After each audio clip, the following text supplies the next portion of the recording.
Hello and welcome to Neuroshambles, the podcast that aims to shine a light into some of the murkier corners of what it's like to parent neurodivergent kids. I'm Mark Allen, and every episode I'm going to be swapping stories with my guests about some of the frankly ludicrous nonsense we have to deal with on a daily basis. So, if you're anything like me and you're feeling frazzled, overwhelmed and pretty much an outcast from polite society, join me.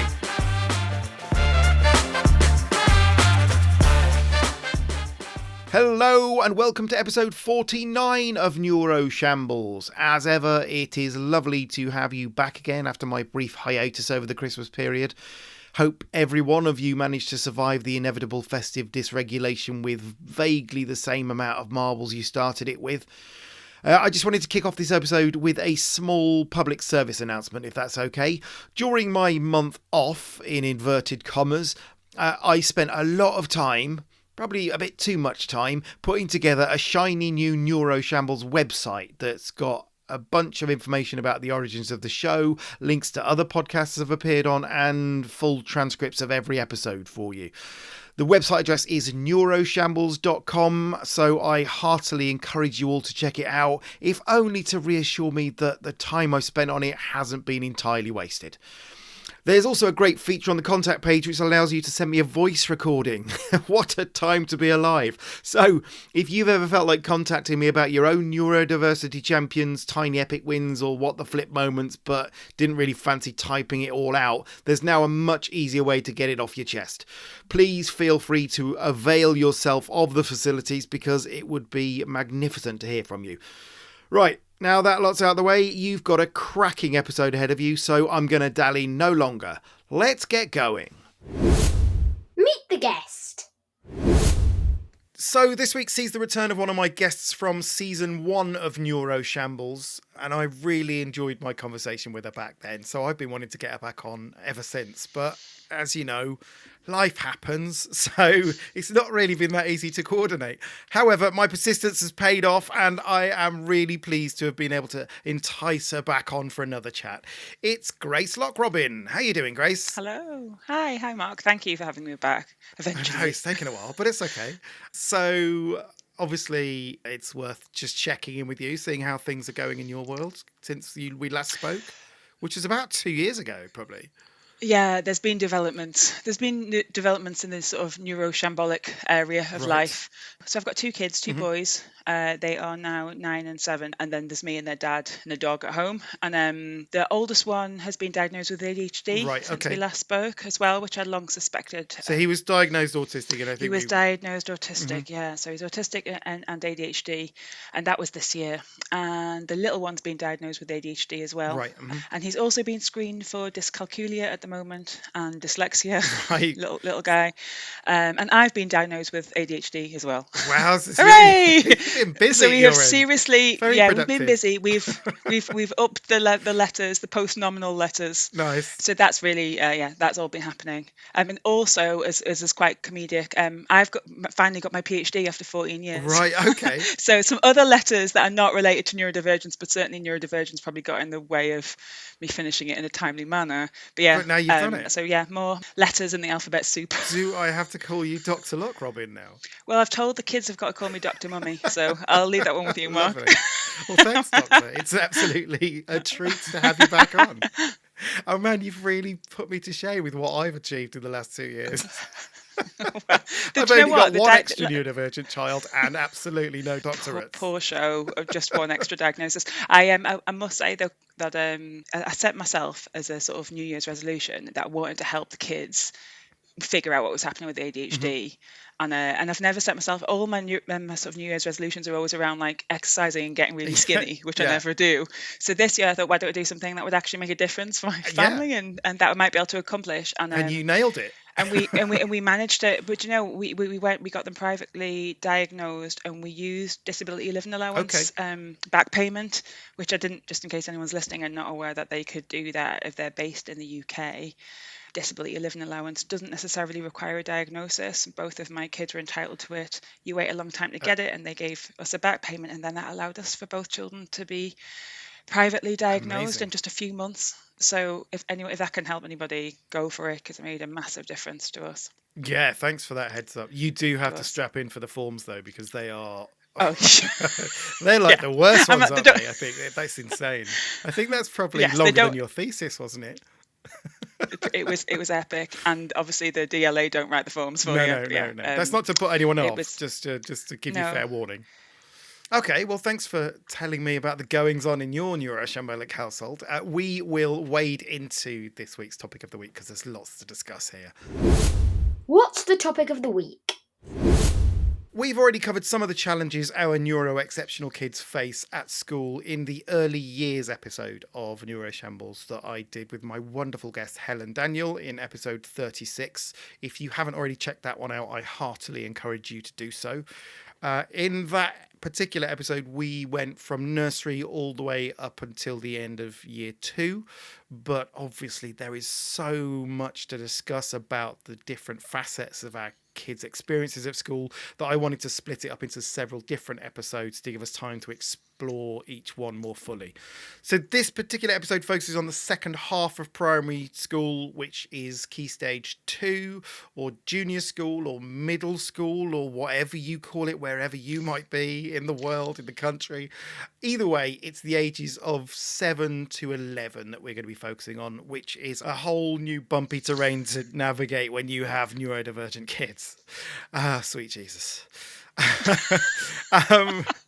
this is the thing, I think this stage of primary school, certainly from my perspective, is where things tend to change more dramatically for our kids. I think in the earlier years, there are signs that there are things going on and things start to emerge, but really it really starts to blossom in the sort of early year of primary, not only for our kids but also for parents as well, because we're just learning to navigate all of that as well with our kids. And I don't know if you feel the same here, Grace, and how it was with your lot. Yeah, this is the age where I start getting this sort of scary sense of the gulf opening up between my kids and their peers. Yeah, When yeah. they were little, I had lots of different ways of explaining to myself what was going on.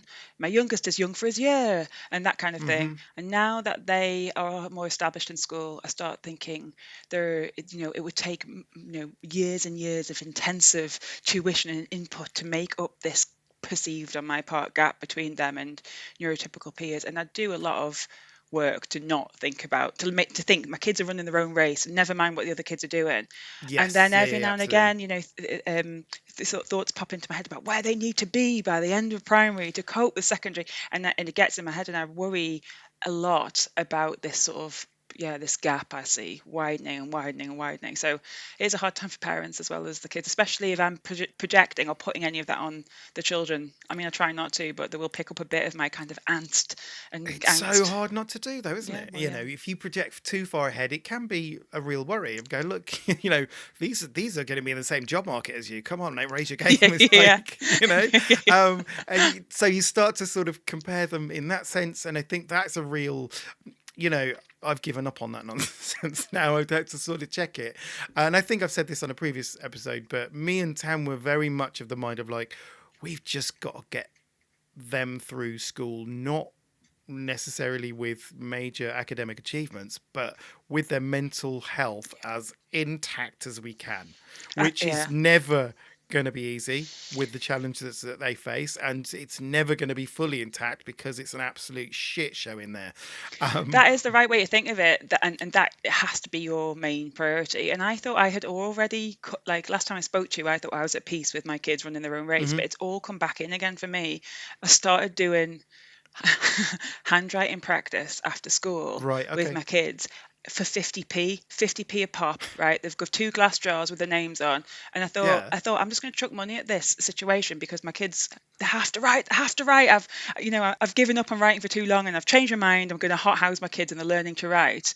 And I like everything I ever try. It's caused so much damage and anger and furious rage, and each kid's got like about 20 quid of like blood, sweat and tears of 50p's, and we've stopped doing it, as with every initiative that I bring into the house. And I'm looking back thinking, has that made the children have a more positive attitude towards writing? No, it hasn't. I mean, at least you've got 20 quid towards a therapy dose. Exactly. I've messed back. Like, yeah, I and again, that was born out of me thinking, oh my God, everybody else can write and my kids can't.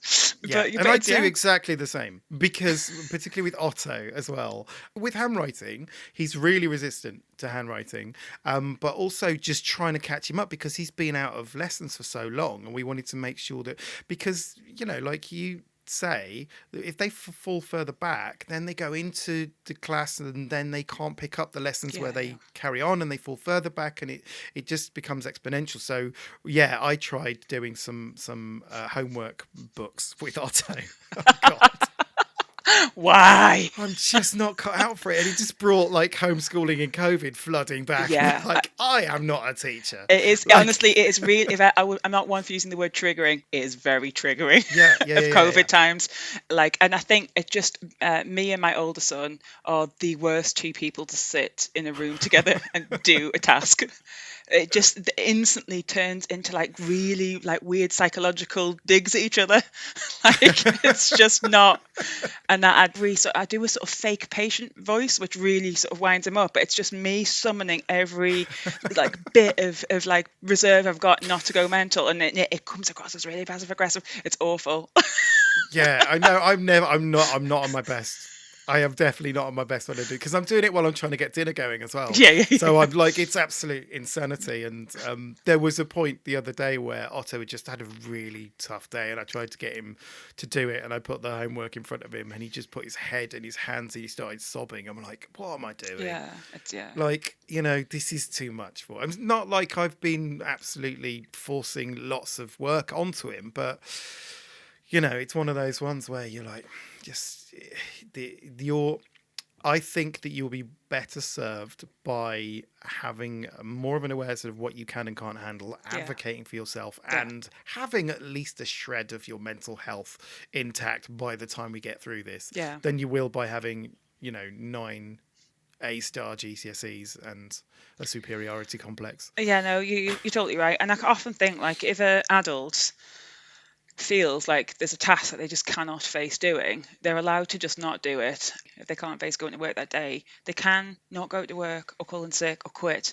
And I try and bear that in mind with my kids, that like they're like, when they're telling me explicitly or through their behavior that they can't cope, I've got to listen. And I've got to credit them with that they can't. Well, they're advocating for themselves, I guess. Yeah, it's tricky, isn't it? So one of the trickiest elements, I think, of transitioning from the end of Key Stage 1, when they're sort of 6, to the start of Key Stage 2, which is about 7, is that it's a very different educational environment. Since my recent episodes with Pete Warmby as well, I've become hyper aware of how much our kids' difficulties with transition play in their lives. And looking at that move from end of Key Stage 1 to the start of Key Stage 2 is a major transition for them, because you've not just got a new school. In many instances, not everyone, but most instances, you'll have a new school, but you'll have new teachers, new classes, new people in your class.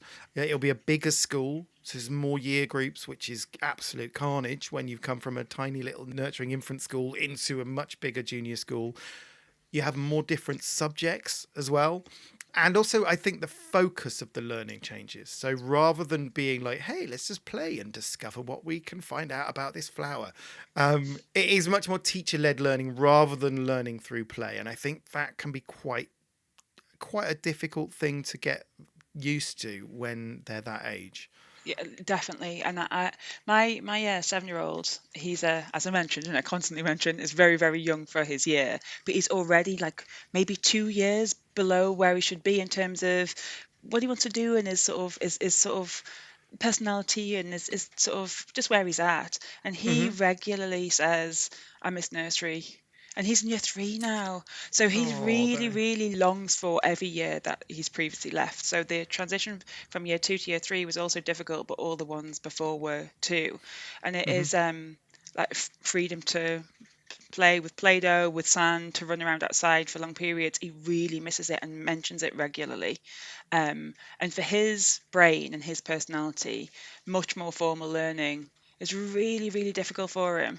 His brain is really working against him in terms of like the expectations on what his body is supposed to be doing, what his mind's supposed to be doing. He Hmm. really, I regularly think he's in the wrong year. He's in the wrong Yeah. year group. And I think many children, I think as you, like underneath your sort of kind of comment is kind of like whether this whole teacher-led approach is suitable for loads of kids, and including neurotypical kids. And the answer is that it's probably not, that there should be more play and exploratory learning and inquiry-based learning and stuff. All of that should play a bigger part going right through the early years, year one and key stage one and into key stage two. But I think for some neurodivergent kids in particular, who learn through exploration, through getting messy, through sort of sandbox type Hmm. activities that are quite meditative and quite sensory, it's rough for them. I really feel for him. Yeah, no, absolutely. You were saying that he's sort of, younger than where he's supposed to be. Yeah. He's exactly where he's Yeah. supposed to be. It's just that he's in the wrong environment for Yeah, it. he's in the wrong class for him. Yeah, definitely. He's aware of how he wants to learn, right? Yeah. He's telling you how he wants to learn, but obviously we're not in that education system that they can just go, okay, let's do physics with Play-Doh or whatever it is. He's not in an education system that has the capacity or has the flexibility or the understanding to be able to accommodate that, Yeah. which is the really, really hard thing about having neurodivergent kids in this environment. Like it's similar with Otto in that he found that transition to formal learning much more difficult because you have to sit down. Yeah. He can't sit down. He Yeah. can't sit still to eat food. Yeah, I feel like when you So biologically can't sit down, the fact that sitting down is so incredibly prized at primary school is such a weird thing. Like yeah, my little one of the first times he got a certificate home, bearing in mind I think they have to give every kid in the class a certificate at some point during the year for doing anything, like anything at yeah, all. yeah, So yeah, it was yeah. getting towards the end of the year and we hadn't had one for him, and so they're like scraping the bottom of the barrel. They're looking for reasons, aren't they, at this point? And he eventually got one for sitting nicely, and I was absolutely devastated. So they are recognizing that most of the time he's quote unquote not sitting nicely, Yeah. right, which is not an educational outcome. Sitting is educationally irrelevant, right? But Yes. also that like that's the best they could come up with, like sitting nicely. I thought like this kid is absolutely hilarious. He wants to be a stand-up comedian when he's older. He's so playful. He's an amazing dancer. He's really, really good at drawing. Like honestly, there is other stuff they could have said apart from sitting Yeah. nicely. But that in school is like a prized skill, to be able to sit on your bum and not wiggle around And too much. Yeah, conform to yeah, what everyone else is doing, and it is, yeah, which is really hard because Otto he cannot achieve that, yeah, and he needs to move, and he learns by moving. It's incredible how many things he can do at the same time. It genuinely shocks me. I have to sort of slow him down at the moment because he's firing stuff at me. I'm like, okay, my brain works differently to yours. Like I can only really focus on one thing at a time. And so I'm sort of phrasing it in a positive way, but it is true that there's that assumption that because he's moving around, he can't pay attention. yeah. So therefore he has to sit still, which is then impacting on his ability to focus. It's also the teacher's needs, and I understood it for the first time recently at my kids' school. I put on a philosophy club, and so it was probably like a majority neurodivergent kids, and the level of fiddling. So first everyone was fiddling, and I was like, "Yeah, people can bring fidget toys. This neurodivergent friendly space." And then by the third session, I was like, "I cannot." Personally cope with this level of fiddling, so I sort of also I was like conscious of the fact that that's like my when I'm listening to like people speaking, like I'm like a laser beam. That's all I can hear is them talking, and I'm really hyper focused on what Yeah, they're yeah, yeah. saying. And if there's any kind of fiddling, it's like someone's banging a tambourine. Oh, And so I had to right. kind of Okay.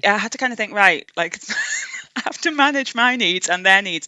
But it sort of made me more sympathetic to where this idea comes from, that kids have to stay completely perfectly still and that's a sign of focus and concentration. But it is a mistake, because it's not. Your Otto is an example of that. Loads of people are active movers in order to Hmm. think, and it's not a moral thing. It's not like and the fact, so that's why I objected to being No. praised. It's kind of like moralizing what is actually a quirk of your neurology. If you've got the kind of brain makeup that allows you to not move your body, then congratulations. Some people Yes, don't. yeah. Like, But I think the thing is, for a lot of neurotypicals, that is the norm. It's not yeah, like a big deal to yeah, sit yeah. still, which, obviously looking around my household is like wild that that's a thing. But that's why those kids are seen as disruptive, right? Yeah. And they're seen as naughty, and it's just not. And we need to do better in understanding that. When I first worked in schools, I was never trained as a teacher, but I worked in hundreds of schools and learned a lot about education along the way, and obviously understand more about neurodivergence now. But in the past 20 years, I've told kids, stop moving, stop fiddling. Yeah. There'll be loads of times that I have been the teacher doing that completely. I Hmm. had absolutely no idea about the kind of diversity of kids' needs and how to accommodate them. Yeah. Not a clue. So I know we're in a different world now, and I'm really glad that my kids have got teachers that are less clueless than Hmm. I have probably been in the past. But yeah, there's still a long way to go in the culture of how schools choose to praise and blame, and what they choose to focus on, what they choose to like actively ignore. Yes. Yeah. And yeah, this sort of like pat on head, you sat still thing is still a thing. Yeah. I mean, I think probably we should take a moment to praise the teachers that have to deal with this as well. Because when you've got a bunch of fizzy kids moving around as well, that's a flipping nightmare. It must be. And I know from Oh, my stand-up days, right? When you're trying to get people to focus. Hey, I'm saying important shit here. Okay. look at me this was, way. It was never important. I'm saying some things I want you to listen to, and then people are moving around or chatting. It's just infuriating. And I like Yeah. every single lesson for teachers. It's hard when there are loads of different needs and you're trying to, it's really difficult. And I do think, I don't want to sort of alienate lots of parents who are listening to this, who are like fighting tooth and nail for the right education for their kids, and they feel the teachers are not doing enough. But the teachers in my kids' school, state primary, just along the road from where we live, are doing a great job. They Yeah, are great yeah, teachers. The head teacher of the school is like send trained and gets it. Like, we've got an integrated resource now. My children don't use it, but it's just opened up and it's inclusive for lots of other kids. They're getting taxis and joining our school community. All great, right? So I am really grateful to some of the teachers and the TAs, like absolutely oh gorgeous yeah, yeah, TAs who yeah. all deserve OBEs immediately, especially because some of them are sitting next to my children day in, day out. Okay, another of the really different things with that second part of primary school is socializing with other kids. Because I think in the early years and key stage 1, there's much more sort of like, hey, everyone's a kid and everyone plays with everyone, and you know what I mean? Like, I think as they get older, they start to become a bit more self-aware, and they start to become a bit more self-conscious, and they start to think about how they want to identify as unique humans. So then socializing comes in. Just like you said, in the infants, my older son had a little gang of friends, and they are all nice boys and they've got nice parents and stuff, and they all play together loads, and they probably recognise that my older son's a little bit different, and he certainly has puts them through the paces at times, but everything's kind of fine. And it was almost like the stroke of midnight as Key Stage 3 started. My older son started to have these incredible dramas and fallouts with these group of Right, lads okay. that I think like 80% of them were in his head. 80% of these issues. Sometimes they were niggly things and people being a bit off with each other, but I think largely, I don't know what was happening, but my son started to become worried about not fitting in and paranoid that people didn't like him, and having ridiculously high expectations that only a true friend would do X, Y, and Z and anybody else would be an enemy. And so this very strange kind of obsessive ruminating about whether people do or don't like him. And I think the beginning of self-awareness that some autistic people do feel of like not being cut from a different cloth, and Yeah, and yeah, people okay. not really Hmm. connecting. So it's some of it is really like, I'm not trying to totally rubbish his experience. Like, some of it is he's really feeling like he doesn't fit in with his peer group. If it's standing from the outside, you'd think, right, dude, you've just been invited to this kid's party. He's only inviting 4 people. You're one of them. They're your You've little group. made They it. call them the fact gang, right? They all go, excuse me, miss, did you know, right? So they're a little fact gang. You've been invited to one of the fact gang members' parties. Brilliant. That you're friends. Like, that's it. That's what it is to be friends when you're in year 3. You go to each other's parties, boom. and he would just be like second guessing it. He's only invited me because his mum's forced him to, and he doesn't really want me to be there. And oh God, Oh, like it's it's heartbreaking, so isn't it? exhausting, and frustrating, because I'm also thinking, son, you might not have these friends for the whole of primary, and you might not have them into secondary, and certainly not if you continue like this. And so I could just see him kind of like, his anxiety about not really being welcome is starting to manifest, and actually then being like, do you know what? We don't actually want to hang out with you because it's always a psychodrama when we do. And so I wish I could step into his body, control him for a day, and just be totally sound with everyone and mend all the broken relationships, and then step out again and let him crack on. But it didn't Yeah. work like that. No, sadly not.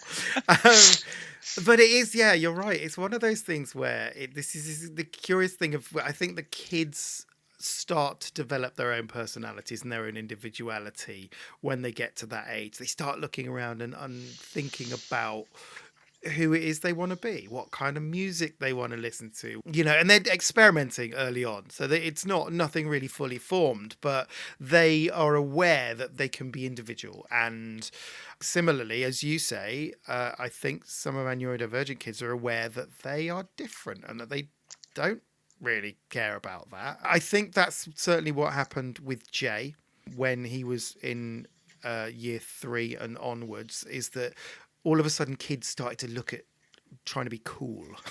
Right? And Jay has got no fucking interest in being cool. Why would you be cool? He is just who he is, which I think is wonderful. And I think, once you skip past that primary school bit, that becomes its own thing to celebrate. And that in itself becomes cool. But in this sort of weird stage, being part of a group, being part of a clique is important to self-identity. And so many of our kids don't pick up on that. And if they do pick up on that, they're not interested in it. And what happens then is that they're not included and they are seen as other. And as you're saying, in the instance of your son, starts to notice that maybe. Did you find with your kids, because one of the things my children know quite a lot of neurodivergent kids. I don't think they're fully aware that they are neurodivergent, but they do know them. But their actual close group of friends, to the best of my knowledge, are neurotypical kids. And I have thought before, like, do I need to get my older son into a Dungeons and Dragons class or something where he can meet some pals who are like, he might feel are a bit more like him. I don't know whether you did anything like that with your kids, where they, I don't know. I know in adulthood, absolutely tons of my friends are neurodivergent. Like, it's the norm that they are. Loads of us have been diagnosed. I know that's a really common thing. We've all found ourselves with each other without realizing that, but it turns out that that's the case.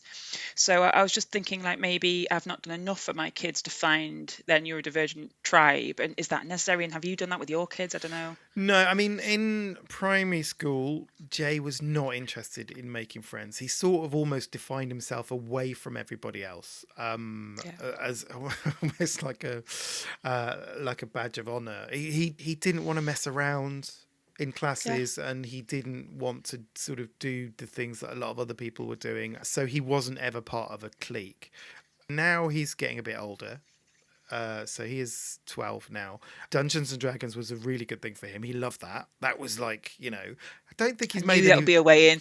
Yeah, exactly. But he's not made any friends from it. Yeah. Like I said, what's that? You were chatting to that boy all night. What was his name? I was like, I don't know. He's just an elven rogue. That's all I know. It's like, oh, okay. Well, well, maybe next time ask what his name is. But isn't it funny? Like, it's like if he's connecting with this lad about something that he really enjoys and having a nice hour online or however he does it, then that's sound.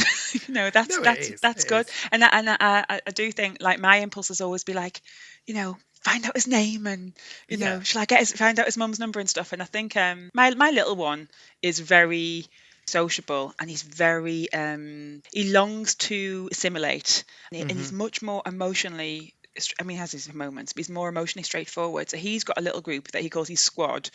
And his squad are just a canny little boys who don't, at this stage, bearing in mind he's only just started year 3, so it could be all ahead of us. But at this stage, they're not always falling out and no big dramas. And they just ride their little bikes we've got a pump track near where we live, with loads of bumps and stuff. And then we've got a tiny little road painted on the ground for babies. And they all just ride their bike on the little babies road.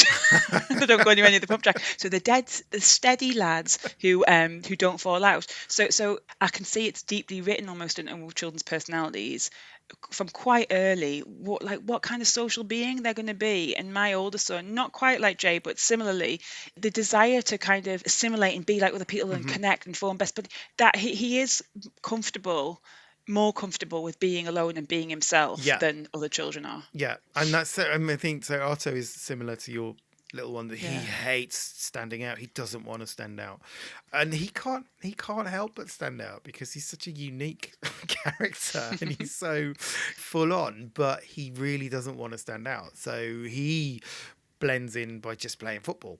And there's a whole group of kids that play football, and he's quite good at football, so he gets by. And that's really nice, and that's really lovely for him. But outside of that, these kids now you see start to socialise outside of school and grow up and, have different haircuts and, think about what they're going to wear and talk about music. And so he's just not really tapped into that, I guess. And he's not really interested in that. And I think that's where it becomes quite difficult. Yeah, that they sort of notice like there's a difference, and like they start noticing those differences between the other peers, between them and your kid. And I don't love the idea of that for my children, but I know the peers have already sort of, well, I think certainly my older kid, his peers sort of know he's a bit different. I think the little one, I think they're all still a bit oblivious, or they're all quite accepting in the squad. Yeah. I mean, the squad sounds excellent. Do they take older members? I have thought, being like, hey guys, what's happening on Saturday? So India is also, now currently in year 3 and has had 2 friends for a while now, and she's not interested in any more friends, but now she's starting to struggle a little bit because politics is coming in a little bit. And I think, that does tend to happen again in these where for whatever reason someone says a thing and then that's misinterpreted and then that gets whispered back to someone else, and it just and it's a part of life, right? But it is heartbreaking to see it because, again, I don't think India knows what to do with that. So recently she was playing with 2 other people because she was sort of, for whatever reason wasn't playing with her 2 friends, and she started playing with 2 other people who were there, and then she started getting really upset because she only wants 2 friends, and she'd now just got doubled her group.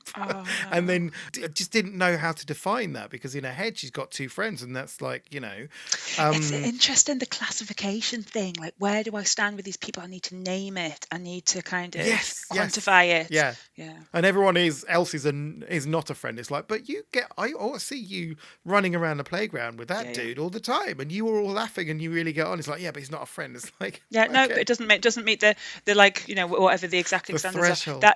There was a little while where my older kid was kind of going, there's friends, there's acquaintances, there's enemies, there's so these different typographies, and everyone's put in their little boxes. And my husband is sort of like, mate, you just people you knock about with, like you don't have to, because my husband's very much more like, don't overthink it, which is like, he must overthink it, that's his nature.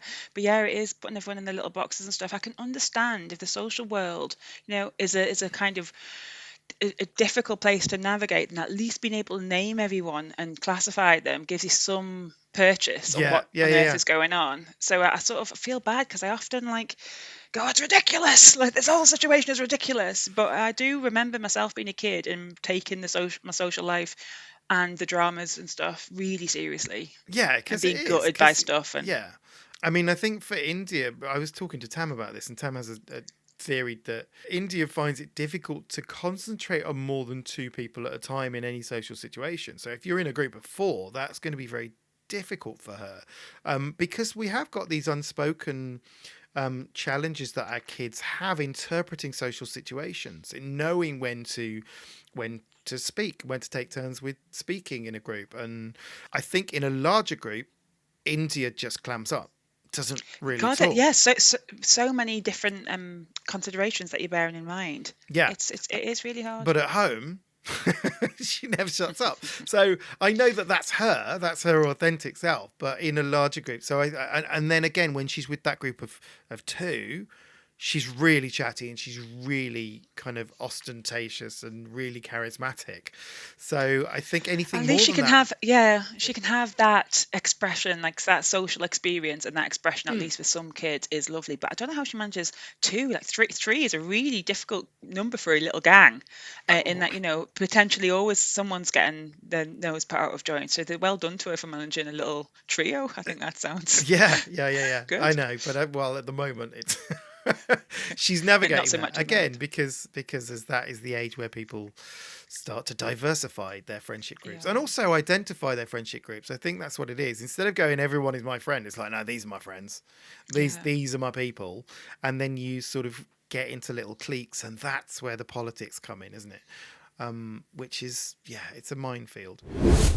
Almost as a consequence of these sort of social cliques at this age, you then start to see the introduction of bullying, I think. I don't know if you've experienced that with yours, but it certainly happened with Jay round about that age, where he was just seen as a bit odd and he was not in any mood to adulterate his persona for them. So he would, I think he was teased a little bit, and he would always say, even if I asked him now, that he didn't care and that they're just idiots. But I think deep down that's got to affect Yeah. them. Oh, it's like I don't even know Jay, and vicariously thinking about it makes me feel like I'm going to burst out crying. It's just awful to think about, and I know kids face it and they're resilient and they manage. I am lucky in that, to my knowledge, my kids have not been bullied yet, but they've just, the only time I've ever even had a whiff of it, when he went up from beavers to cubs, and there were a fair few older boys, and it was his very first session, and they were playing some game, and he was like, I'm going to absolutely annihilate everyone in this, he said.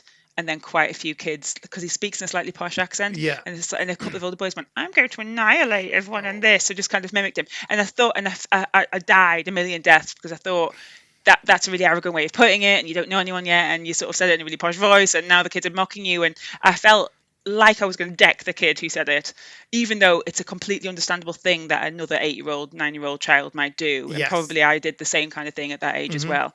But since he's gone, he has never said there's been any subsequent issue in the older. He's one of the oldest there now and stuff, and so if that it is an issue at this stage, he's not picking up on it. But I don't know whether it's to come in primary school or whether it's secondary school. But I just dread secondary school for that reason, because I've never known a secondary school that's pretty much free from bullying. It's just just not a thing. So and I think it's difficult, isn't it, thinking about Jay saying, like, in one sense, if he's not completely defined by whether other kids like him and stuff, then he can be a bit more resilient than, say, your middle son and my little son, who are both more a bit like, oh my god, please like me, because he's much more socially aware and socially intelligent. If he realized that somebody was mocking his accent, we wouldn't get over that for months. So he's got to, I don't know how we're going to do it, but like to thicken him up enough to take potentially some. But I don't know, he's so part of his personality is so fawning and people pleasing and kind of funny and deflecting and stuff, that he might develop strategies to kind of his way through it. This is where stand-up comedians are born. Yes. Okay, yeah. In the forge of public ridicule. Oh, poor little thing. It was. I remember that moment with Jay as well, where he didn't really recognise what was going on, I think, and he told me this story, and I was like, oh yeah, that's them taking the piss out of you, mate. And it was and I've told this on Neuroshambles before, but again, it's a relevant story where he was like, these children were making fun of me, and I was like, why? It was like, I was just meditating. I was like, where were you meditating? And he went, it's just the sunniest part of the playground. And I was like, and where was the sunniest? I said, where was the sunniest part of the playground? And he was like, it was the middle of where they were playing football. I was like, oh god, I can see, Not the football. I can see what's happened. So he then sort of sets up in the middle of the football pitch and sets cross-legged. He starts going, right. So then they all start taking the piss out of him, not in a mean way, but then so he just sort of goes, "Oh, just a bunch of idiots," and he walks off. But they see that they can get a rise from him, so then they follow him, and then they keep doing it until he gets cross, and which is textbook bullying. It's not, it's just one of those things that kids do. But when our kids don't have the social awareness necessarily or the understanding of how to navigate it, crucially, I think when they're being picked on because they're different, that's really hard to take. Another thing that definitely didn't help Jay was that when he was in classes, he wanted to learn, but people were messing about, because that's what you do with your mates, right? You chat a bit and you play about a bit, and teachers generally let a little bit of that slide because that's also an important part of school. But Jay was not on board with that at all. He would get really annoyed that people were talking and not paying attention. And I think partly there must have been some kind of sensory thing going on. Like, there's that noise and I need to focus on this. I'm not here for you guys. I'm here for the guy at the front, right? Who's going to teach me stuff because I've been told that that's what school is, right? So he would get really annoyed, and then he would start telling other kids off. Right, which is never good, is it? It never goes down well. So he would. But it's again totally understandable, but also not that he knows, completely forbidden. Yeah, exactly. He's a narc. So he'd be telling kids off for messing about, and then they'd take the piss out of him for that. And the teacher would, presumably be like, "Dude, I've got this. I don't need your backup. I've got a degree, mate." Yeah. So that, I think, alienated him more and more, and it was really hard. And towards the end of primary school, Jay went into quite serious burnout, and he couldn't be in. And when he was in, he was furious. And one of the hardest things for me, I think, is seeing Jay lose his spark over time. From being this just curious, bright, quirky, sort of happy-go-lucky little boy, and to that point where socially he was completely isolated, and he was getting really infuriated by his peers so much that he'd be kind of swallowing it down, and he just the spark went out of his eyes. That's awful. Primary school was such a difficult experience for Jay. And a huge part of that was the social side of it, I think.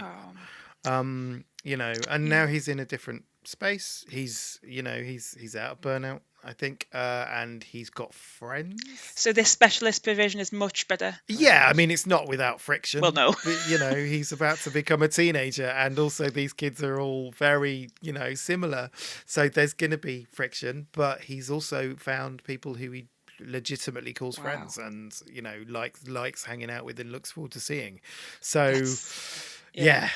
there's a light at the end of the tunnel, but it's taken a long time to get there. Yeah, but what are like you wish you could say that primary school was a different experience for him. It's pretty awful for him to have to go through a lot to get where he is now. Yeah. And I'm sure that's the experience that so many neurodivergent kids have, and why so many neurodivergent kids aren't able to stay in school. One of the other curious things about primary school, it's not unique to primary school, but it certainly takes on more importance in Key Stage 2, are parents' evenings. Where you've long since stopped going and expecting them to go, he's doing absolutely amazingly well, he's top of the class, and you are now more realistic that really that is a more in-depth conversation about how you can accommodate his needs and how he's coping. And it should be said anyway, parents' evenings at schools are weird because you've got to sit on this tiny furniture opposite a teacher, and you kind of know what the conversation is going to entail, but it feels like you're never quite prepared for it. So you're talking about your sort of expectations becoming more reasonable, right? My kid started school, my older kid, in COVID. At that time, he had no diagnosis, but I sort of knew he was autistic. But I thought I'd keep it to myself and see if any of the teachers mentioned it. And no one had mentioned anything. But of course, it was COVID time, so nobody was speaking to us. So that's partly why they hadn't mentioned it. So the first I found that they had any suspicions of neurodivergence is I got an automatic invite to a send parents' evening instead of a normal What? parents' evening. And they just made a mistake and they were apologized profusely, but they thought someone had spoken to me. So I was like, Fucking hell. is that a mistake or what does that? But when I went to the parents' evening, I called my mum afterwards and she was really kind of excited and stuff. And I said, what's up? And she went, I think I can guess what the teacher said. And I was like, what? And she was like, what, he's really clever, like gifted, clever.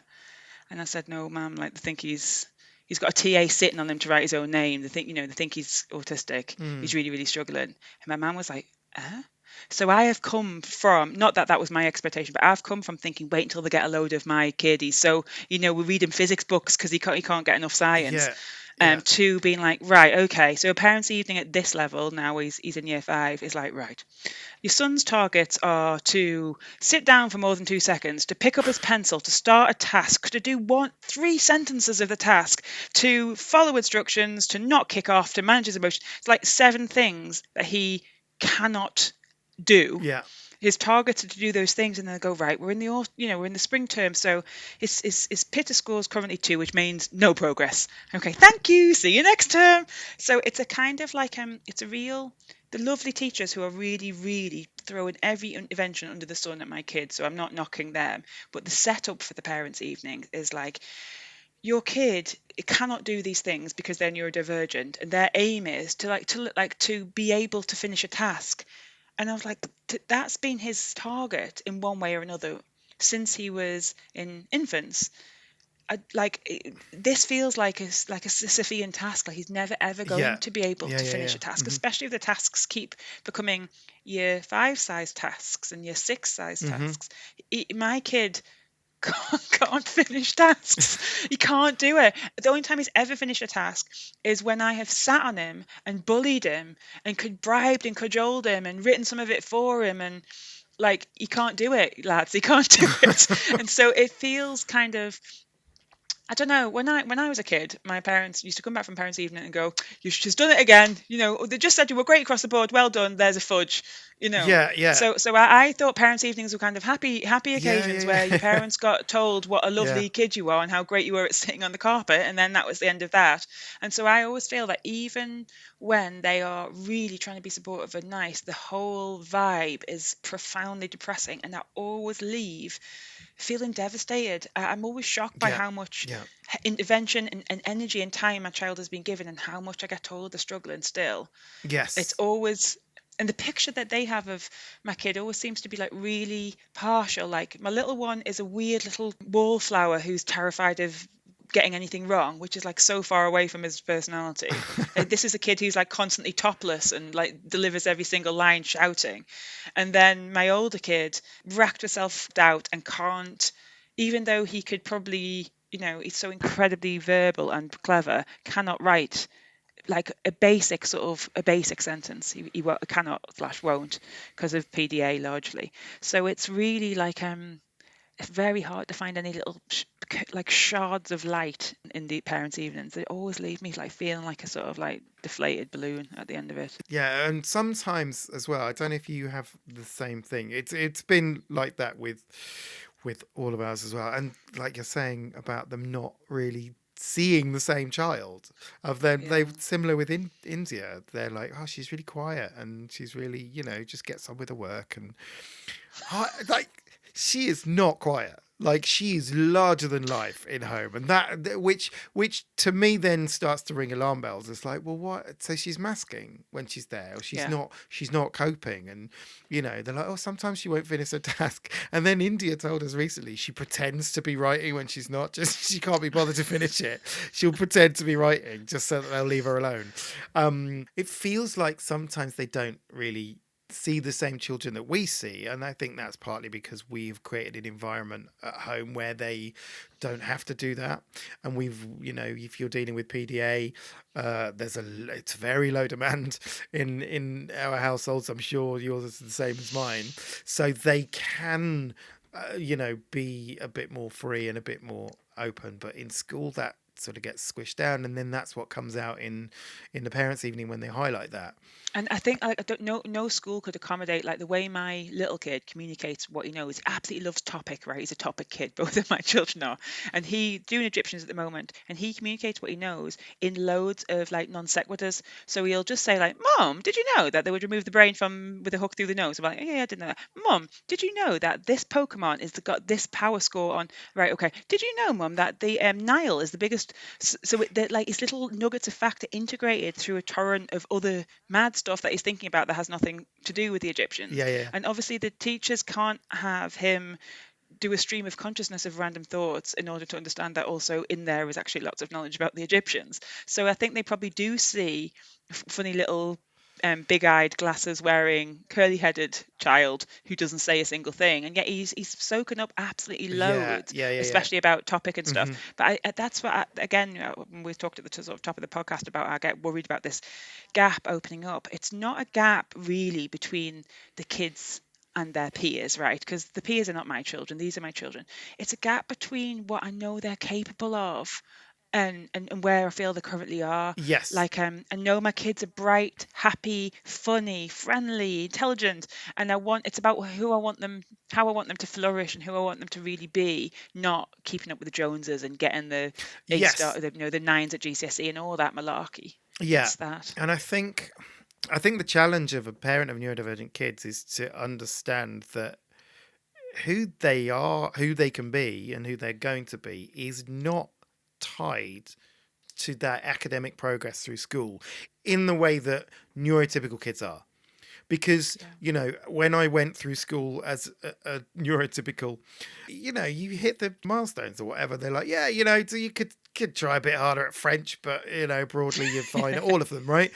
That's it, really. And you're on track, and your progress through life and your success in life is pinned to this invisible track that goes through school and past school. And if you stay on track, then you'll be fine. And if you don't stay on track, the implication is you're just going to crash and die, right? The implication is that you're just going to, that you're maybe not that serious, but what I'm saying is that your success in life, the neurotypical success in life is very closely tracked with how they're doing academically. And the implication is if they do well academically, they'll do well in life. And that seeps into your whole psyche. Yeah. If you're not doing well academically, you're going to fail at life.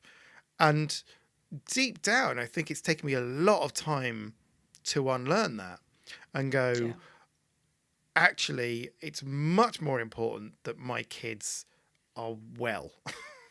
And that they have the skills to be able to advocate for themselves. So all of this invisible academic track that they're supposed to be following, at the moment, I'm not even looking at it. I probably should be, and I think that Tam is probably more aware of it than I am, because Tam is a teacher and Tam probably sees the longer term trajectory. But at the moment, I'm like, it's not as of importance to me at the moment. But that's a hard thing to get on board with. It's not that I don't care. Process. Yeah. You obviously care about your kids massively, and describing it as a process of unlearning is right. That's bang on. And I think I am like behind you in the process of unlearning.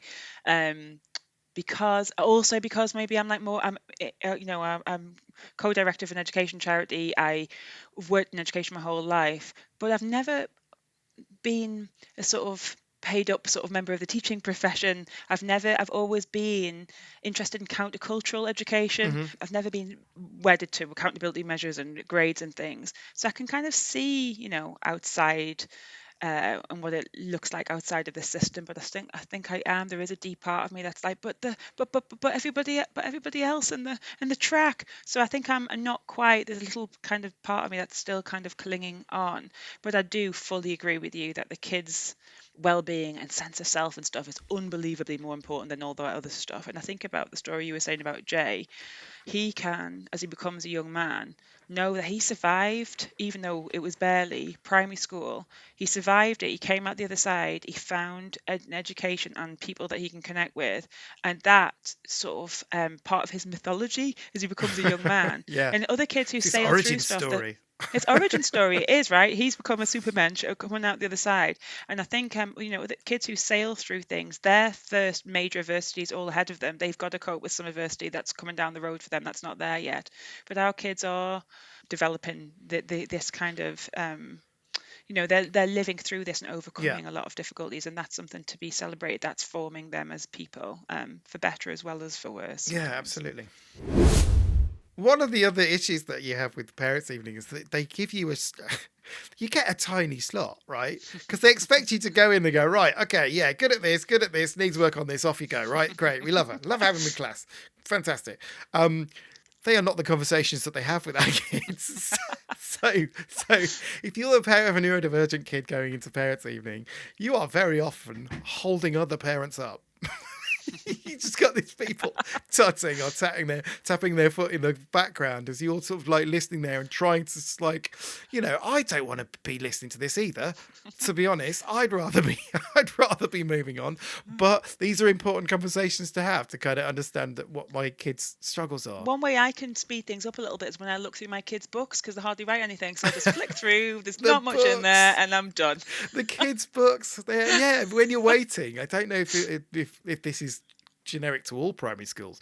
When you're waiting to see the teacher, they will have like the kids' books on display, right? So in a box of all the books. So yeah, you're right. Here's what your child has not accomplished this term, and I can, like I say, have a quick flick through, realise it's nothing, and then go These into are the good all the news. things your child started. So you look through that book and there's a lot of blank in there, and you get through it and you're still waiting, and then you go like, well, I'm gonna have a look at I love a kid's book. Have you ever done that? Don't do it. I have. Don't do it, people. I got really close to tears once. It was actually the book of a friend's child, and they were in before me, and they came out with massive big smiles. Yeah. And I just thought, I'm not even going to ask. I'm not interested Yeah. in how your kid did with their lovely handwriting. Because my kids they either do nothing or my older one destroys. So it's quite comical. There's a fair few screwed up worksheets that obviously a TA's lovingly tried to print stick back in and smooth and flatten out. So as soon as he makes a single mistake, he's like, no, fuck it, scrumple. So everything was flat in her book, which I also noticed, suggesting that it hadn't been scrumpled up. But yeah, stay in your lane. workbook. Yeah. Her loss. Yeah, it is, but it is quite hard reading other people's work and going, oh, this is where the kids. Yeah, don't do it, guys. If you are tempted, don't bother. Yeah, that's all I can say. So another of the facets of Key Stage 2 is really where homework starts to come in, which we've touched on a little bit, but it might be worth going into the unholy nightmare of trying to get our kids to do homework. Because, I don't know if you're on one of those the homework apps or whatever, however the school communicate. We got the whole gamut. We got apps, we got Fucking hell. worksheets coming home, we got friendly emails encouraging us to do things like walk around the house and find various things that we got lots of different options. I personally find even the choice overwhelming in terms of the different platforms. That was like assuming that my kids would do any of it, which they won't. So schools also confusingly but helpfully in a way said, we know that it's such a pressure point with both of your kids that you just don't have to do it if it's not worth it, if it's going to upset them. So thank you to school for doing that. But also, my kids are both, at least my younger one is working like 2 years below his peers. So a lot of the homework that comes through is just too hard for him. So I do like a little year one workbook with him at the moment, which he absolutely cannot stand and hates. The older ones also do these times tables things on my phone, which they absolutely hate and can't get on board with. Yeah. Any kind of writing project that could be quite fun because it's creating a story and stuff. Nope, that's not happening. And I've tried, as I mentioned earlier, bribery. I've tried connecting it to gaming, which just create, because gaming itself already creates horrific meltdown. So if gaming's contingent on homework, then I'm a child abuser, because that's like the worst thing I could ever. So I've tried everything, and largely what I do is go to like, is homework going to happen tonight, and just sort of put the feelers out, and then think probably not, I'll just leave it. And then every now and again I do get a bit of homework out, maybe like every 3 weeks or something I'll get something, Yeah. and that's great. But yeah, I'd take That'll that do. as that's a win. But it is those constant the emails. It's the emails Oh and the God. like, hey, you've got a new message on the homework app. It's like, Yeah. it's all very well telling me that I don't have to worry about homework, telling you that they don't have to worry about homework. Can you stop sending us the emails then? Like that, because that just sits on my brain. I'm like, oh God, I've got to try and get some sentences about Egypt out of him. Yeah, it's mental load, and also it is a bit comparing, because I'm like, are there some parents who are literally doing spelling, times tables, a written homework, like maths and geometry, and all? Are they doing all of that stuff? Get Is this shit. anyone There are doing some all of that stuff? children who are wanting to do that shit. Yeah. And and Like, and and so then I start thinking, oh my God, if we're doing 10 minutes every 3 weeks or something, you just start getting this sense of like, oh, I am failing. I do sometimes think, we'll be talking about like safeguarding our children's well-being, listening to what they're saying when they say they can't manage, right? So I mhm. preface that by saying this, but the little voice in my head sometimes goes, yeah, but like, if you were just a bit more of a hard ass with them, and like really Oh had, yeah, yeah. would that, like, is there any part of this that where it's actually me thinking that I'm caring for them and being overly permissive and ruining their future? And I think that little wiggly, whiny noise in my head was why I started this handwriting tip that I've now abandoned, because Yes. I'm back now to agreeing with you that we know our kids, and we know when they're not coping and when to just knock it on the head. But it's a back and forth for me, because I sometimes think like, oh, I don't know, It's have I constant have I guilt. it's guilt. It's Precisely. constant guilt. You feel guilty for not doing homework with them, and I feel guilty for then trying to make them do homework. Yeah. And it's like I can't Yeah. fucking win. I just inherit the guilt all the time. I get guilt from the school when I'm not responding to emails. So I'm sort of mired in this guilt. And just to sort of come back to your comment about, do I get hard ass on them? Because how well does that work for you, Grace? When you Very badly. yeah because the reason that they aren't able to access it is not because they're being lazy. Yeah. It's because they can't. They want to Yeah. do well, right? Yeah. And it's understanding that they're not just being defiant. And that's the thing I No. keep coming back to is that when I was trying to get Otto to do his writing, and he just put his head in his hands and he started Yeah. sobbing. It's like, you want to please. He really wants to please. He just can't. So Just can't. take that pressure I off think him. of it as like, but his brain won't let him. Like I find that quite a helpful way to frame it, Mhm. because I had always thought of people as being their brain, and and so he won't let himself is the way that I would have thought of it, or he won't is how I would have thought about it, Mhm. years ago. He's got to do. He can write, but he won't. And I try to think of it much more now as his brain won't let him. I can see like the physicalize this internal struggle, and it's not defiance. They're not being naughty kids, and also I'm not being a shit mum. I No, God am no. I am trying to balance the different things that I think are important, but ultimately I am, tuned into their needs, and I do know that for them to emerge out of primary school in one tact mentally, and is the That's goal the here. only goal, right? Yeah, it's the goal. Yeah. So one of the other things that comes into Key Stage 2 in primary school are the SATs, which are another level of nightmare for our kids. For people who don't know, whose kids aren't of that age yet in the UK, or if you're overseas, SATs are statutory assessment tests which are given to primary school kids to see how they're progressing against the national curriculum. So, as we say, like against that invisible line of where should they be on this timeline. And they're given in year 6 when kids are aged 10 and 11.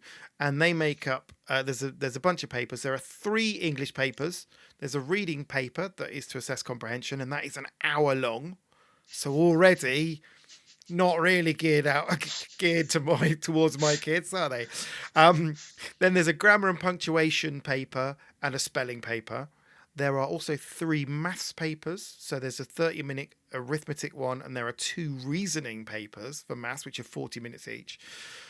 And they're also assessed on their writing and their work throughout the year. So, as we said with parents' evenings, not much evidence to go on. Can't imagine that's going to be glowing.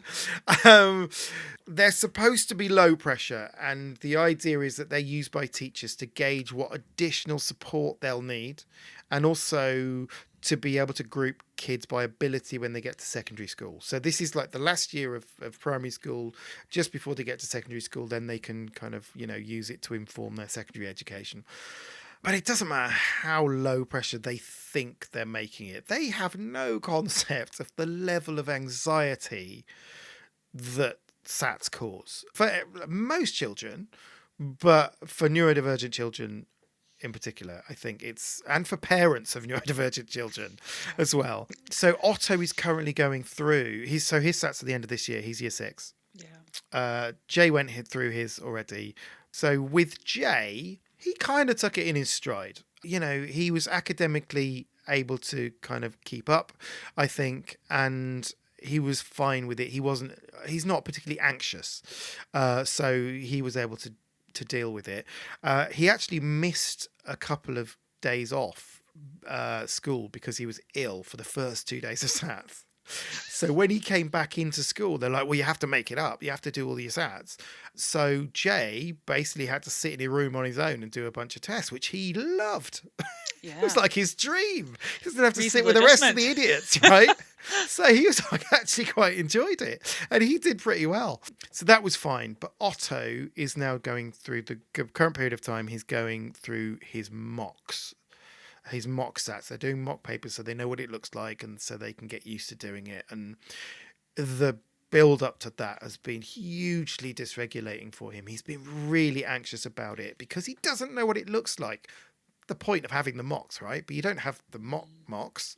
Mocks, yeah, or the yeah. mocks. Or it's always going to be, the first time is always going to be quite jarring for him. It's going to be quite dysregulating for him. So for weeks, he's been really sort of up in the air because, again, the school changes, the whole school environment changes because rooms get set up as exam places and things change. So this last week he did his mocks, and his school were incredible and really supportive. So he's got a TA who I don't think is an official TA, but she's just wonderful. And she's so supportive, and she gets him, and she spends so much time playing football with him.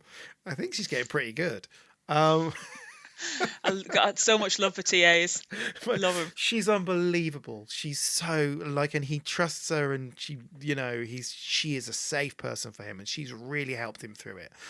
And he's managed to do this week of getting it done. But Wow. why are we putting 10 and 11-year-olds in this position in the first place? It's a test of school performance. It's an accountability measure for schools in order for schools to be played off against each other. And the secondary benefit might be some sort of understanding of children's progress for secondary school. So even when I was a kid, I remember my parents telling me that it was just a test for the school, to test the school.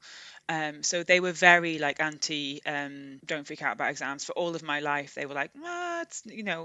People tell you that, if you fail this exam, the world will end, but it won't. But I remember before I had children and before I even knew I was going to be a parent, thinking if I did have kids, I think I'd boycott the SATs because I've always had a quite strong ideological opposition to them.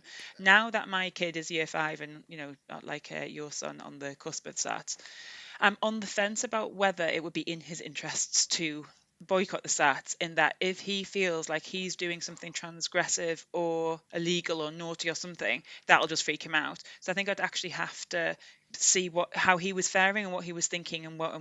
Is that an option? Can you just go, no, I'm not doing it? Well, yeah, you can certainly take your kids out of school for exams. It's just about whether it would. So taking your kids out of school on their GCSE day might not be very advisable. Let's cross that bridge when we come to it, Grace. Yeah, exactly. But the problem is, from my working in schools, is that SATs, as you now know with Otto, is a sort of jamboree that lasts the whole of year 6. So when my charity goes into schools to offer philosophy to all the kids in school, often, very common, all the classes will do it except for year 6. Sorry, they can't do this incredibly enriching and amazing activity, which is perfect for kids who are 11 and on the cusp of adolescence. They're going to be doing their SATs for the whole of the year. And so you can't, this is the thing I now understand, I cannot take my kids out for the whole year. So they might miss the exams, but if they're going to put in all the effort and all the sort of deadening practice, they may as well set the exams. Yeah. And so I think my kid, especially my oldest, his PDA is so intense that the pressure and expectation to do something, he won't write anything. That's my expectation. I don't think you put a paper in front of him that he's going to do. He's not going to produce think anything, exam situations for neurodivergent kids of all different flavours are uniquely difficult, aren't they? Because you've got the PDA, of just sitting down and being given these questions that you have to answer in a time limit. There's a timer ticking down. You've got to do, like Otto gets completely freaked out by anything being timed. Yeah, my kids too. Like he can't handle it. Jay is the same. Doesn't like anything being timed. I don't know what part of the neurodivergent palette that feeds into, but the timer is an issue. The fact that they have to sit still and do fortunately, I think Otto had assistance and support with his, so he basically, I think, walked around a fair bit. Good to have little wiggle breaks. He was wiggling all over. He was all over the place, I think. Yeah, but an hour to read for an hour, to do it, for a child with hyperactive ADHD is not possible. Or inattentive ADHD. Of how do you focus on all of these different questions and. For autistic kids in an exam situation, can you stim? Is there are there allowances made for stimming or fidgets? Both my children can get really fixated and obsessional. So I think any focus, if there are big events in the calendar where there's a massive focus, exams is an obvious one where it's scary. But even just recently, they had an athlete come into school and they had to fundraise in order to do some sporting thing. And the fundraising forms lying on our kitchen counter for ages, and this day coming, just a day where an athlete's going to do an assembly. Yeah. Even that, my oldest son was like, I'm not getting sponsored, I'm not interested, I'm opting out of this, no, sod it. And it was just the build up, and exams are going to be like that. You're right. Steroids, and I think that's why I think that what we'll get out of my oldest son is nope, actually I quit, I'm not doing it. And all I've done so far to prepare him is never ever mentioned that SATs exist. I just haven't mentioned them at all so far. Obviously it's not a strategy that's going to take us all the way through year 6, but just I want our home at least to be a bit where we're these are exams that are used to test schools to see how your teachers are doing a good job. So you've got to do them. It's a bit annoying, but it's for your teachers. It's not for you, so don't worry about it. Yeah, that's a good way of putting it. And I mean, obviously that won't wash because my kid can, he'll find it. But that's how I'm going to start. That's my only plan so far, Mark. No, that sounds like quite like that approach. That they're testing your teachers. They're not testing you. They're testing your teachers. I love that approach. Yeah. That sounds wonderful. I wish I'd have used that on Otto. Well, I'll feed back on whether it works, whether it gets any sentences out of him. If I had used that on Jay, he'd have sabotaged it though. So another one I wanted to talk about in primary school, in that, Key Stage 2, they do also have this in the early years as well, but is school trips. Because they sort of evolve a little bit more from year 3, really. And they're always tricky for neurodivergent kids, I think. Because I think neurotypical kids look forward to school trips. They actively enjoy going out of school, getting on a bus with their peers, going to a place that's not a lesson, learning something random, going back again and maybe doing some follow-up work on it. I remember from when I was a kid, school trips were great. Yeah, Not for my kids. but Fuck no. My kids, it's, if you think about it, it's just long coach journeys, uncertainty, and kids getting overexcited, which you can only imagine how Jay responds to that kind of thing. Being trapped on a bus with people who he doesn't much like when they're underexcited. So my little one is fairly up for trips, and they did some Egyptians trip recently, and it's a museum that we've been to a million times, and it's not that exciting because it's so familiar, but he loved it on the occasion of it Okay. being a trip, so that was great. But they go swimming, little one, every week as well. And he's become terrified of swimming. He's become terrified of the coach. He's worried no one's going to sit next to him. He's worried people are looking at him in the changing rooms. He's worried about all elements of it. A couple of days ago, I forgot you've got to put them in their swimmies before they go, and then they have the first lesson in their swimming costumes underneath their clothes. And then when they go to the bath, they've got them on, and it's easy to get changed. And one day recently, I hadn't put his swimmies on underneath, and I said, I'll put them in your bag, and you can get change when you get there. He can dress himself, but he doesn't often do it. Absolutely no way. The prospect of that, oh my gosh, what if someone could see him naked, and how will he remember which order he puts it all on? So that is absolutely freaking him out. And I've said to him, what is it? Because we take him to swimming lessons. Like, he likes swimming itself. Well, no, he doesn't really. He could, because he can't follow instructions, and he can't hear the instructor, and he's still in the baby class. And Does he like being in water? yes, splashy, Yeah. splashy. Okay. Loves it. Yeah. But I said to him, what is it? And he said, it's weird to go swimming in the middle of the day. And it just means that, like, it's not part of a normal school day to suddenly go in a pool. Yeah. And Yeah. though they're like 12 weeks in now, he does not consider it a normal part of school, and he's out. He's not interested. He doesn't want to do Yeah. it anymore. Otto has the same thing with swimming. He absolutely loves swimming, but when they did swimming lessons at school, he could not cope. It was being on the bus. It was the noise of chattering on the bus was too much for him, and the journey for whatever reason. And then he'd get there, and the whole getting changed thing really freaked him out as well. So I think he went once, and then he was just like, no. So then they said, okay, that's fine. You just sit on the side while everyone's doing it. He's still got to get on the bus, right? And then he's worried about what he's doing when he's sat on the side, because he's sort of, just sort of twiddling his thumbs. And he's really marked out as being like, I come on swimming, but I don't get in the water. Yeah. If he's a bit concerned about what other kids think about him, it's a bit like having a target on your back. Exactly that. Yeah. So it took him a while. It took us a while to go, can we stop the madness? Can we not? Yeah. Can he not do swimming, please? He can swim. He's actually quite a good swimmer. We go quite a lot. So can we just stop the charade? Yeah, just leave it. Stopped him out.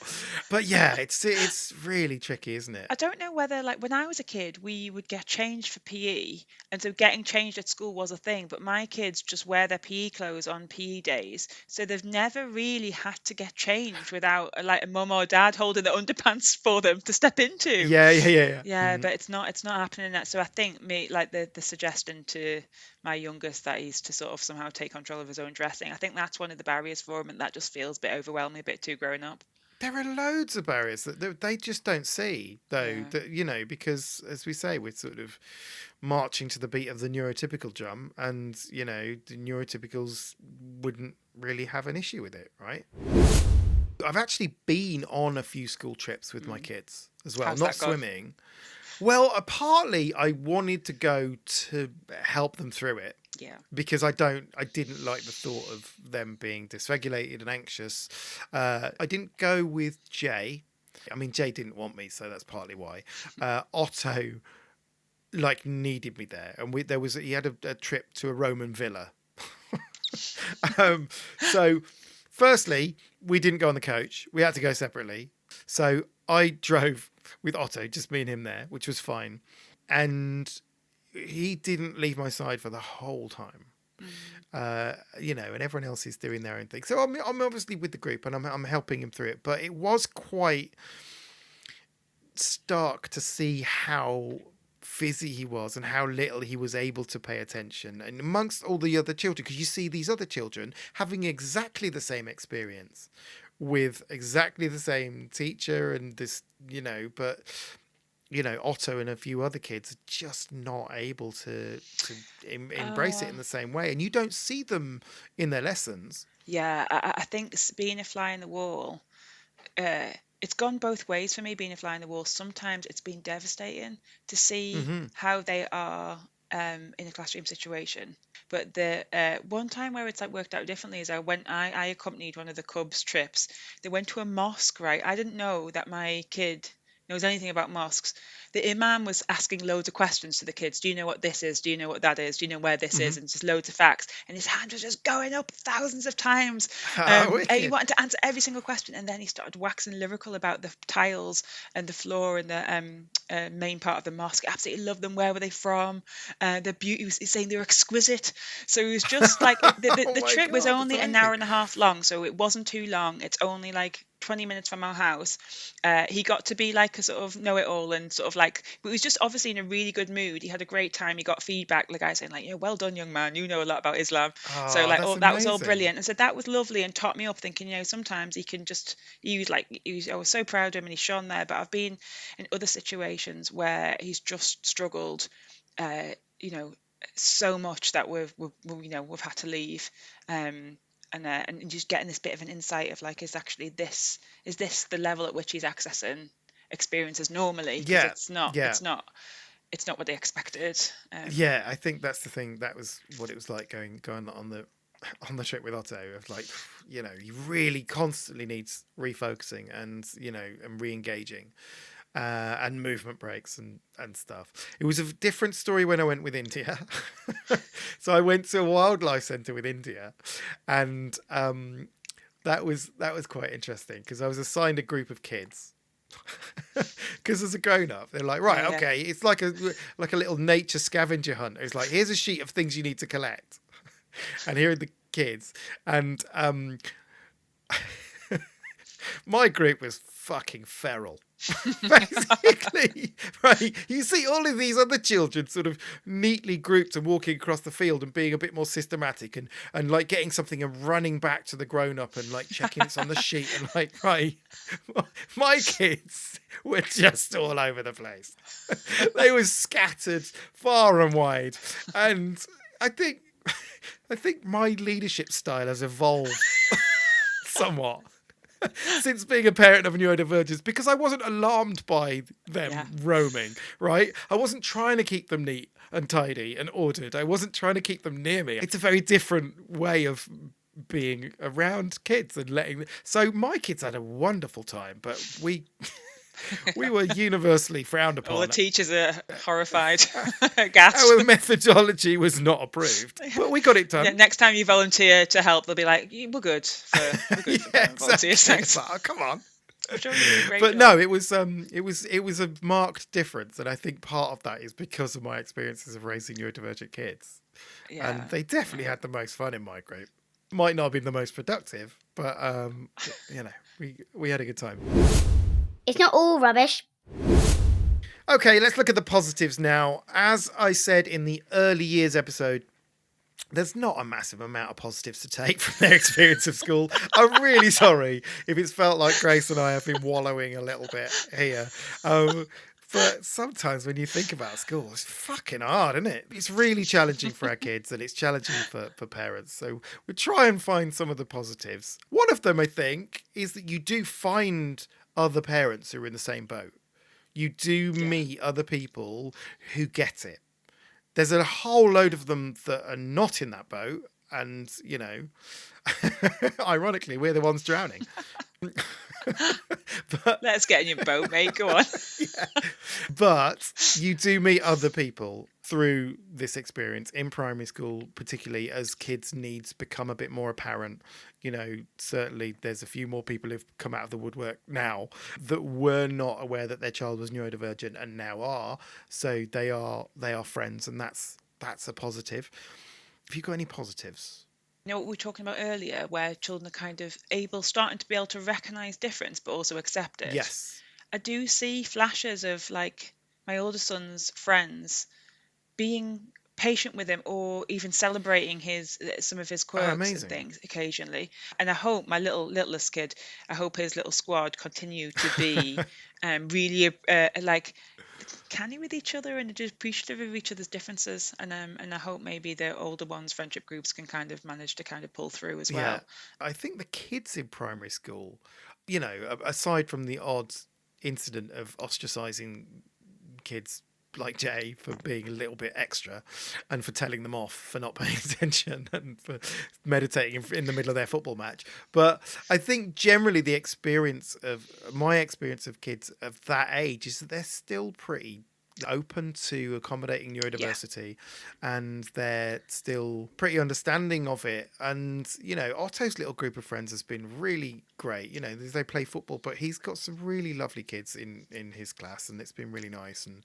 And similarly with India. So I think at this age, although the social friendships are starting to evolve, there's still room for acceptance. Yes, a bit of room for acceptance. That's a nice way of putting it. Neurodiversity Champions. Okay, it's Neurodiversity Champions time now, where we look at any people or organisations who are doing wonderful things in the world of neurodiversity. Have you got any Neurodiversity Champions for us, Grace? Yeah, I've just been thinking about my kids go to karate, right? Oh, yeah. No adults are allowed to go in, so I've never known what they do in there, right? And sometimes I get weird reports, like I think they do like mixed martial arts, and sometimes they're boxing, and sometimes they're just like fighting on the floor, and it's all a bit like weird and dodgy. But actually, both of my kids did a grading. Oh, yeah. They're not into badges and belts and achievements in any kind of way. Like they've never been interested. And so when this option to come do the grading came up, I was like, oh, not for our family. But they wanted to do it. And we're both terrified, and it was a horrible experience.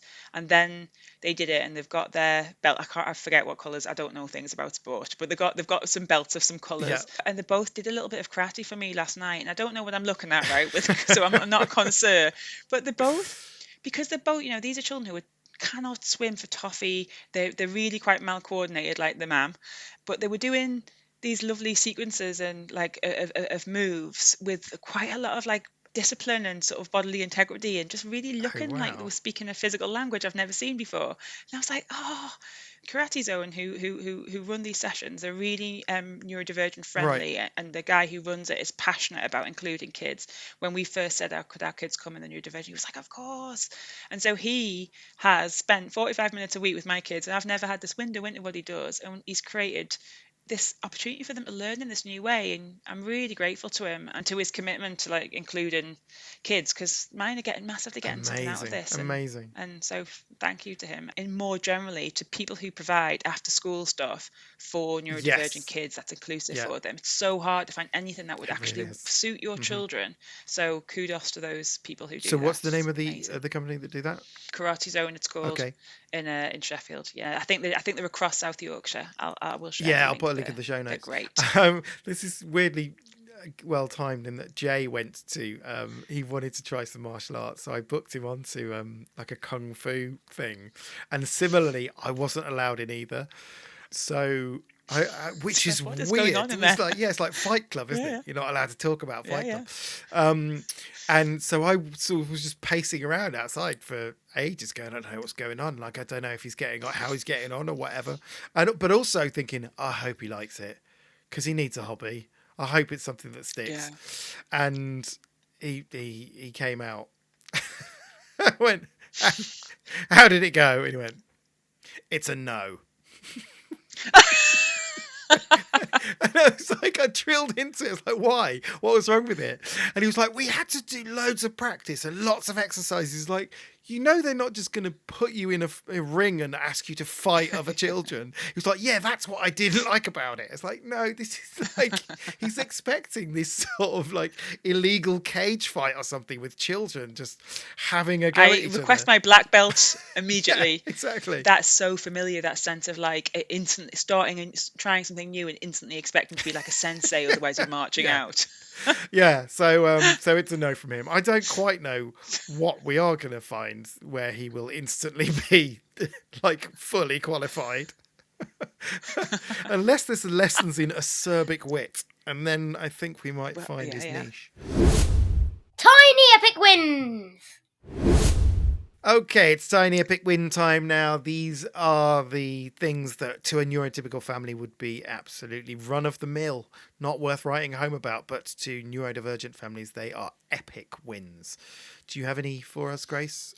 I'm going to call back to those belts Yeah. and say, we don't know what they mean, but the colourful belts are in our house, and it's apparently it's a thing. Yeah, totally. That's Yeah, yeah. amazing. My tiny epic win is from Otto. He loves Pringles. Our kids love Pringles. I think there's I think it's a thing for neurodivergent kids, right? They are Yeah, bloody nice. yeah. I mean, like you're not. Pringles. I mean, I love a Pringle as well, but I think they're Yeah, yeah. uniquely appealing to neurodivergent kids because the shape. There's the shape thing, but also the uniformity. That shape has got a special name that my husband likes to point out every single time he eats one. Hyperbolic paraboloid. I've just looked it up again. Okay, a hyperbolic Yes, paraboloid. there we go. So, I think the reason that Pringles are so appealing to neurodivergent children are because they are a hyperbolic paraboloid. Yeah. So Pringles are a unique shape, but also they taste the same every single bite, and that is very comforting to neurodivergent children, to whom Yes. food is unpredictable and sometimes inconsistent. So there's that, and I asked Otto if he wanted some Pringles, and I gave him the tub of Pringles, and he took it, and he left the room, and he came straight back in the room. He went, "Can you put some Pringles into a bowl? Because I can't choose when to stop." And for him to have that amazing. awareness and then also think of a strategy for it and go, no, but if you put it in a bowl, then I won't eat them all. Now, I don't think it was anything to do with concerns around his health or anything. I think it was because like he was told that those Pringles had to last the whole weekend. So therefore he was like, he wanted to make sure that there was enough tomorrow. But the fact that he That's was brilliant. aware enough to do that was an epic win for me. That's awesome. Maybe you can do that for me next time I open a tub of Pringles. You might like the shape of them, but you can't have a whole You might want to packet. reduce your intake of hyperbolic paraboloids. What the flip? Okay, what the flip moments now? These are the moments that our children will say or do something that completely bewilders us and leaves us helpless, not knowing what to do next. Do you have any what the flip moments you want to share with us, Grace? Yeah, my older one said, this is back to homework, but I said this was just this morning. I said, we're going to do some homework tonight because we really haven't done it in 2 weeks now. And he went, "Mum, you're a cute puppy, but you're barking up the wrong tree with this one." You're a cute puppy. It's like, Oh my God, that's amazing. thanks, man. That sounds I love that. nice and sort of weird. So, yeah, But I am also defiant. It's like Yeah, no, it's an perfect. adorable way to be defiant. Perfect way to say, stick it up your arse, I'm not doing your homework. I was all distracted by the puppy bit and I missed the absolutely no way am I doing my homework bit. It's all about sugarcoating the pill there. Yeah, He's done yeah. a smashing job. Well, it worked. I've got a couple. I had one from India the other day. I don't quite know where this came from, but she just turned to me at one point and went, "Daddy, you're like a light bulb." I was like, "Why?" She went, "You're fragile and overrated." Overrated. Well, yeah. Oh, fragile? I mean, dude, the amount of shit I have to put up with, I can hardly be called fragile in this household. But it's like such a diss. And also, light bulbs are not overrated. They are one of the single best inventions of all time.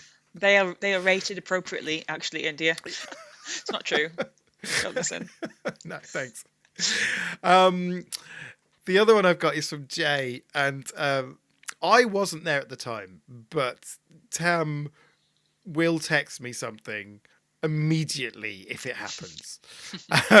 So no matter where I am, if I get a text from Tam, I'm like, this is going to be good.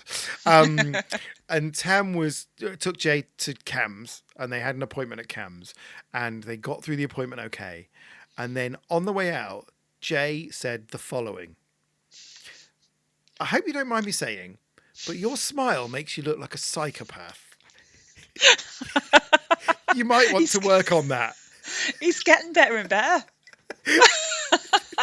I hope you Brutal. don't mind me saying. Of I don't mind me course. saying, but You look like a absolutely. psychopath.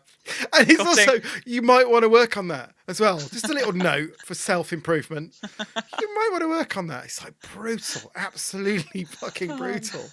Thanks, son. I'm sure the people at CAMS have seen a lot in their careers, but probably not so vivid a truth bomb as that one.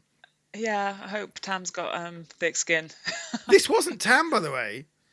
This Oh, was the person that works at oh my camps. God! I thought it was Yeah. Tam. No, Oh, no, it's so way it's so worse. oh, so I it's mean, a like, healthcare professional. yes. So, Okay, okay, that's horrendous. I'm yeah. following No, you now. I mean, me and Tam are very used to it. No, Yeah, yeah. it was All to a right, wonderful. complete stranger who was there to help him. That is absolutely no filter, isn't it? Really quite profound I lack of hope filter you there. don't mind me saying. And he was on the way out the door as well. It wasn't, Just one more thing before we go. I hope you don't mind me saying, like, but like a particularly brutal Columbo. sorry I've missed the actual full punchline of that, but now I get it. It just helps cement the horror. Yeah, brutal and mortifying for Tam, I'm sure. Okay, that is it for this particular episode of Neuroshambles. Grace, thank you so much for coming back on Thank you for having me. and sharing your experiences of primary school and just a bit cathartic, really, wasn't it? Yes, That one. gloomy but a pleasure. Yeah, a gloomy pleasure, My like favourite drinking kind. alone. Yeah, drinking alone. Yeah. So yes, so thank you so much for coming on and sharing that side of your world. Also, massive thank you to Neuroshambles listeners for continuing to listen and download and spread the word and interact on the socials. That is fully appreciated. If you want to email me anything about any Neurodiversity Champions, any tiny epic wins, or what the flip moments, you can email me at hello@neuroshambles.com, or you can contact me on the socials on Instagram and Facebook and TikTok. That is about it for now. All that remains for me to say is have a nice life.